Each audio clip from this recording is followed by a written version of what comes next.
তো দেখো তিন্নির hair colour করতে বসেছে। হঠাৎ করে ইচ্ছে হয়েছে রেড কালার করার। আর এই যে আমাদের রাখি করে দিচ্ছে।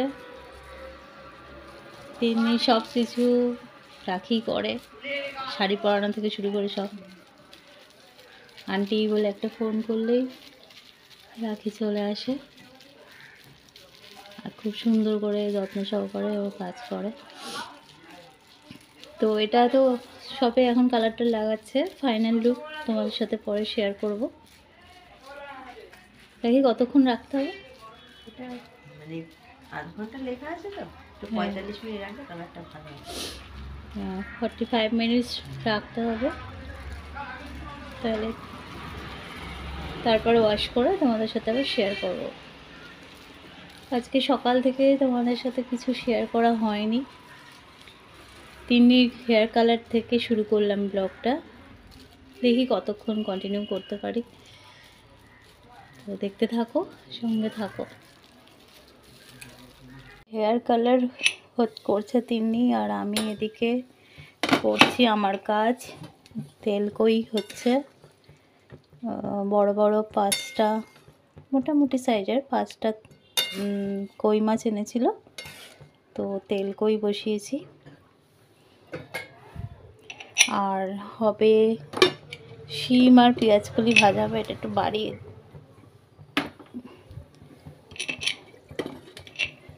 এই যে শিম আর পেঁয়াজকলি ভাজা হবে, কেটে রেখেছি।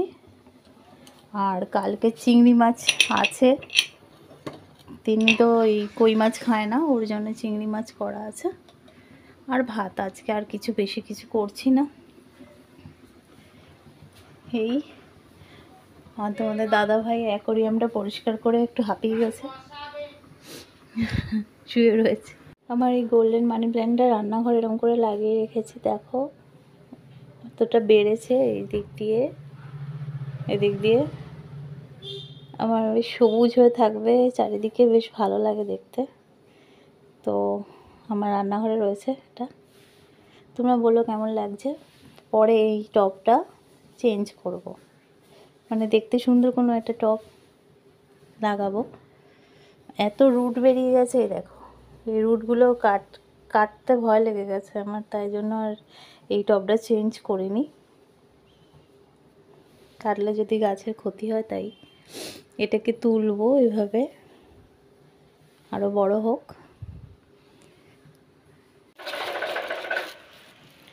দেখো তিন্নির কালার লাগানো কমপ্লিট, ফিনিশিং টাচ হচ্ছে। এবার রেখে যতটা টাইম 45 মিনিটস রেখে তারপর ওয়াশ করবে। সবার আগে যেখানটা কালার করা হয়েছে সেটা ড্রাই হয়ে গেলে ওটা ওয়াশ করে দেওয়া হবে, যেভাবে করে আর কি। তো চলো আজকের ব্লগে যদি ফুল কালার দেখাতে পারি তো ভালো, আর যদি টাইম ওভার হয়ে যায় তাহলে পরের ব্লগে দেখতে পাবে। দেখি কতটা কি করা যায়। অতিন্নি কি করছো বাবা? হেয়ার ড্যার দিয়ে তিন্নি তার চুল কালার করেছে। কি কালার? হ্যাঁ, রেড কালার করেছে। পরীক্ষা চলছে, শীতকাল, আর আগে করার কথা ছিল, পরীক্ষার জন্য করতে পারেনি। আর দুটো পরীক্ষা আছে, একটা 15 তারিখ, একটা 17 তারিখ। তারপরে বাবুকে কে পায়, একদম বিন্দাস। না আবার সেকেন্ড সেমিস্টারের জন্য শুরু হবে, তাই তো বাবা? তা চুলটা হেয়ার ড্রায়ার দিয়ে ঠিক করছে, তারপরে পুরো রেডি করুন, তারপর তোমাদের সাথে শেয়ার করছি। কী বলো? আমি একটু এই সুযোগে মোবাইলটা ভিডিওগুলো এডিটিং করে নিই। এডিটিং করছিলাম, এই যে মোবাইলটা এবার তো অফ হয়ে গেল। এই যে টিএমএ টুকটাকের ওই চ্যানেলটার জন্য ভিডিওটা রেডি করছিলাম। আর 3 দিন খাওয়া দাওয়া করে এই চান করে আসলো, চুলটাকে একটু হেয়ার ড্রায়ার করে নিচ্ছে, তারপরে কালারটা কীরকম হয় সেগুলো তোমাদের সাথে শেয়ার করছি। হাই ফ্রেন্ডস, সকাল থেকে আজকে তোমাদের সামনে আসা হয়নি, ভিডিও শেয়ার করেছি।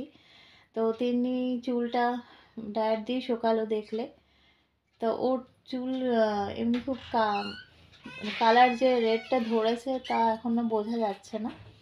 হয়তো আরও শুকালে বোঝা যাবে, বা প্রথম সহজে রং ধরতে চায় না ওর চুলে। আর পার্লারে তো করিনি, যে কোনো ব্লিচ ইউজ করা হয়নি। ব্লিচ ইউজ করলে চুলে ক্ষতি হয়, ও নিজেই ব্লিচ ইউজ করে কালার করতে চায় না। তো খুব একটা রেড হয়নি, একটা হালকা রেড ভাব এসেছে। তো এইভাবে মোবাইলের ক্যামেরায় বোঝা যাবে না, সামনে লাইটে মানে দেখলে তখন বোঝা যাচ্ছে যে একটা লাল ভাব এসছে। তাও তোমাদের সাথে শেয়ার করছি। এটা গার্নিয়ারের কালার ছিল, হালকা একটা লাল লাল ভাব। জানি না তোমরা মোবাইলের এতে বুঝতে পারছো কি না, যে লাল একটা আবছা মতো হয়েছে, এটাই। আর চুলটা এখনও ভিজে আছে, ড্রায়ার দিয়ে শুকোলেও আমি পুরো ড্রায়ার দিয়ে ওকে ড্রাই করতে দিই না। ড্রায়ার খুব কম ইউজ করা হয়, কারণ ওর চুলটা এমনি খুব সিল্কি চুল, ভালো চুল। ড্রায়ার দিয়ে আমি ওর চুল নষ্ট করতে দিই না আর কি। তো এই দেখো খুব হালকা একটা লাল ভাব এসেছে। ও যেরম চেয়েছিল যে ডিপ লাল হবে, সেরম হয়নি। সেগুলো ব্লিচ ইউজ করলেই হয় আমার মনে হয়। আমি তো পার্লারে করি গিয়ে, আমার তো চুলে ব্লিচ ফ্লিচ সবই ইউজ করা, চুলের ওপর খুব অত্যাচার করি, কিন্তু ওর চুলে আমি ওরকম করতে দিই না। তো যেটুকু হয়েছে হালকা হয়েছে। তো চলো আজকের ভিডিওটা এখানেই এন্ড করছি। তো ফ্রেন্ডস, আজকের ভিডিওটা এখানেই শেষ করছি। ভালো লাগলে একটা লাইক, কমেন্ট, শেয়ার করো, আর সাবস্ক্রাইব করো, আমার পাশে থেকো। তো চলো, টাটা, সবাই ভালো থেকো, সুস্থ থেকো। আর আমি কিছুই করিনি আজকে। রাখির কাছেও আইব্রো করেছে, আপার লিপ করেছে, আর কালার করেছে। আমার ভালো লাগছিল না, আমি কিছু করিনি। তো ওর আমাদের পাশেই থাকে, যখন প্রয়োজন হয় ডেকে নিই। চলো, টাটা।